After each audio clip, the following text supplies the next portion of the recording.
Hey traders, welcome back to another daily profit and loss recap video.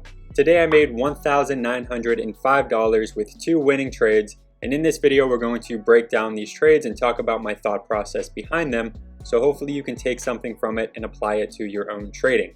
Now very quickly, before we break down these trades, I just want to apologize for not posting a video yesterday. I actually didn't do any trading. I had to step away from my computer to take care of some things, so I'm very happy that today, making $1,905, I was able to make up for the missed opportunities of yesterday.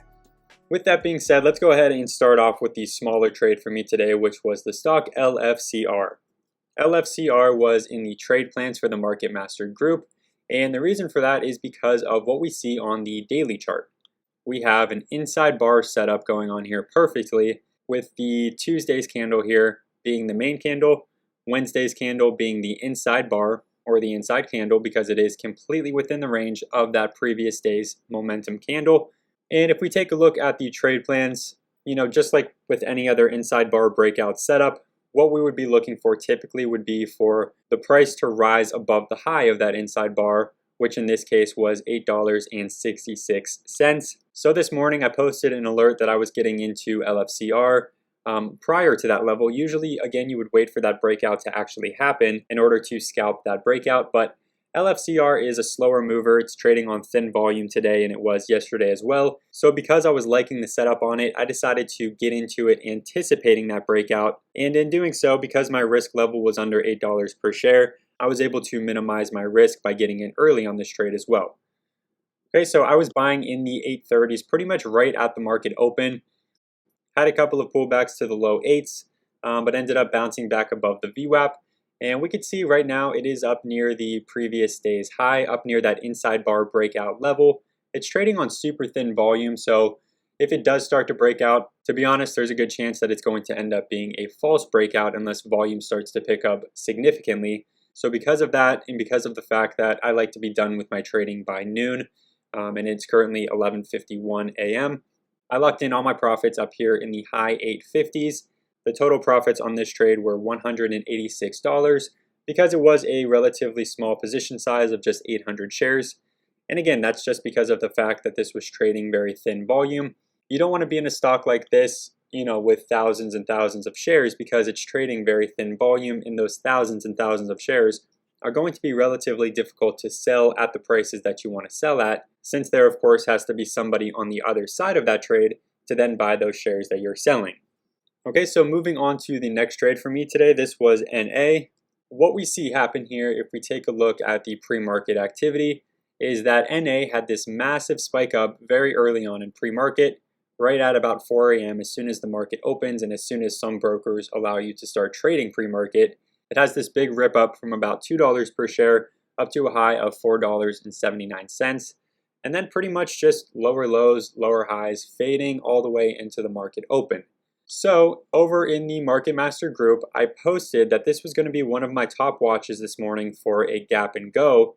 And the reason for that is because these stocks that have these big spike ups and then fade into the open, a lot of times can have a really nice reversal back to the upside at the market open. Now, obviously, it's not 100% accurate, so you want to wait for them to show some kind of bullish reversal signal, whether that be seller exhaustion, whether that be the stock starting to form higher lows, maybe it starts to push back above VWAP, something that's telling you that the buyers are now back in control. That's the reason that I was watching NA today for a potential gap and go. Now, I said I was ideally going to be looking for an opening dip under the $2 level to get in for that reversal play.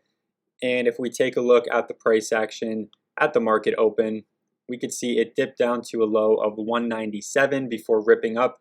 That happened very quickly, so as much as I would like to have gotten in on that dip under 2, I missed out on that initial entry.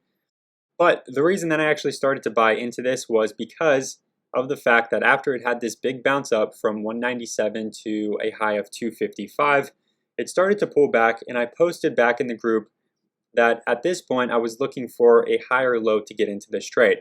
I wanted to see that it was going to form a low above this previous low of 197 and start to recover back up to those highs, and that to me would signal that this is now back in an uptrend. There's a good chance we're going to retest, if not break above this recent 255 high, And that's exactly what ended up happening. So I was buying into this dip here. And the nice thing about buying into this dip is that I had a very clear level of risk to the downside.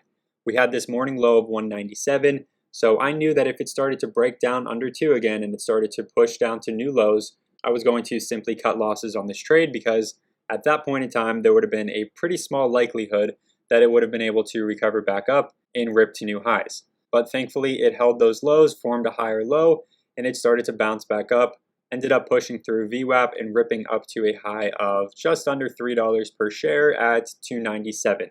So I ended up having a really solid trade on this. I started to scale into this dip a little bit too early, right at about 230, I believe, and it fell down to a low of 206. But again, that's the importance of taking these starter positions and by scaling in and scaling out. If I would have gone into my full position right away at 230, I would have had to have held through a pretty big drawdown in my position during this pullback before even getting back to break even on this trade. But I took that starter position. I knew that my risk was all the way down here under 2, so I had to start off with a small position. I added into this dip. I added once it started to bounce and confirm that there was a higher low being put in. And then I locked in a portion of my profits right up in this area as it was running into that morning high, as well as the VWAP. Both of those are potential resistance areas, so there was a good chance that it could have rejected that area and started to come back to lows, but it was able to push through VWAP. I was initially looking for a push through that $3 level. If we take a look at the daily chart down here, we could see that there was a big gap to fill on the daily chart from a high of 225 to a point of $3.08. So I was looking for that gap to be filled completely. I was looking for a quick pop above $3 to fill that gap, and from there I would have locked in my profits, but it didn't quite get above that $3 level. We started to see that there was a little bit of resistance up here. Every one of these higher highs is immediately pushed back down, and afterwards we get our first lower high before it starts to fall back under VWAP. So I saw this lower high starting to form, and I locked in the rest of my profits on this trade in the low 270s. So when it was all said and done, because I had a bigger position size on that trade than I did with the first trade in LFCR, I had 4,500 shares total throughout this trade. I ended up with a really solid profit of $1,719 on this trade alone, bringing my total for the day to $1,905. And I think it's worth noting that the current price is all the way back down to $2.27 at the moment, but we fell to a low of $2.11 after hitting this high. And the reason that that is significant is because of the fact that if you're not careful getting into these types of plays, and if you start to get greedy and you allow your ego to take control, it's very easy to watch a winning trade turn back into a losing trade. And that exact situation would have happened with me if I would have stuck to that initial $3.08 level that I was initially looking for, and if I would have kind of just ignored what the price action was telling me. All of these long upper wicks here on these candlesticks, that's a bearish sign. The first lower high forming was a bearish sign. The price falling back under the VWAP was a bearish sign. The price then rejecting VWAP into this bounce here is another bearish sign. So if I would have ignored all of those and continued to hold on to my position in hopes that I would be able to sell over $3 per share, that would have been greedy, and that would have been ignoring the price action. So I guess I just wanted to quickly mention this as a reminder to not ignore the price action despite what your initial trade plan was, and despite what you of course want the stock to actually do. Okay, so aside from that, I just want to give a quick recap of another big mover for the day, which was Nvidia, NVDA. Nvidia had a solid earnings report put out last night in after hours, and their stock absolutely ripped in after hours trading. So this was another potential gap and go this morning. I wasn't super interested in getting into this play though. I typically tend to trade lower price stocks, but there was a really solid trade opportunity this morning that I posted in chat. If we go back a bit, I posted at 9:54 a.m. Nvidia might be worth eyeing here as well, trying to form a higher low. And if we take a look at the chart at the time, we can see we have the first initial pullback down here, bounces back up into VWAP, starts to form that higher low, and that's what I was looking at. Being that that was the first higher low that formed since the market opened, that's a good sign that this pullback is starting to weaken, that buyers are potentially starting to take control of the stock again.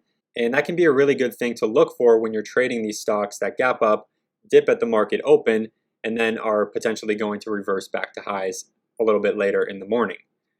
So if we take a look at Nvidia stock on the 1-minute chart, we could see from that level there was a really solid play and potential opportunity to get into, because it was trading down here in the 377 area at the time.